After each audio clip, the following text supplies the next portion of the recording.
Okay, good. One, Kailangan na agad. Nakikita yun. Dapat dito. Dito ka. Okay, gagano'n ko na lang yung motor. Sige, dyan ka na lang. Okay. ganyan. Okay, go. 1, 2, 3, go. O na mga kabuting-ting ang gagawin natin. Nahinangan na natin ito mga kabuting-ting ha. Pero kailangan sure nyo na walang valve dito sa loob.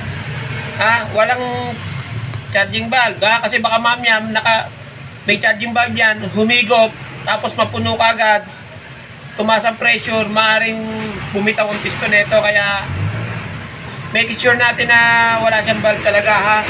Tapos sa gauge naman, ang gagamitin natin yung pang R22 o pang 410. Hindi natin pwedeng gamitin to kasi ito pang R600 lang o kaya hanggang 134A, hanggang R12. Dito tayo sa pulang gauge. Ito ang palatandaan natin na yung pulang gauge kasi mataas yung pressure na kailangan natin sa kanya na hinahanap. 350 ang kailangan natin siyang makuha niya yung rate ng pressure. 350 mga kabuting-ting ha. Baba natin yan. Isasarado natin ito mga kabuting-ting. Sasarado natin. Titinan mo yung tinuturo ko kasi doon siya na nakatingin ha. Okay, good. Okay. Okay. 1, 2, 3, go.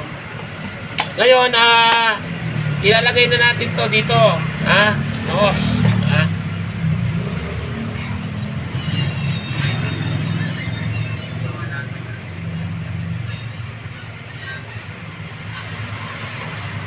Kailangan din mga kabuting-ting, make sure din natin yung hinang kasi pag ang hinang natin may singaw, hindi tayo makakaipon ng hangin.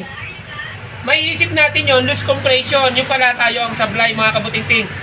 Nasablay lang ang hinang natin, kaya kailangan sureball ang hinang nyo para walang singaw kasi pag may singaw yon, ang tawag din doon, ang mangyayari doon sa ginagawa natin, loose compression ang mga re-reading natin kasi hindi makakaipon kaya yan, okay naman yung hinang, kaya no problem na ako rito. Kaya wag ko na lang, pag ginaya nyo to o kaya nag-experiment kayo, gawin nyo lang ng talagang maayos yung paghihinang o walang butas yung copper tube o walang singaw sa mga hose mga kabuting-ting. Tapos ang isa pa niya mga kabuting-ting, hindi lang sa pressure natin kina-quality ang motor kundi sa amperes din at saka yung bilis ng pag-ipon ng hangin niya. O nga, nakakaipon siya ng hangin ng hanggang 350 pero sobrang bagal naman, hindi rin pwede yun.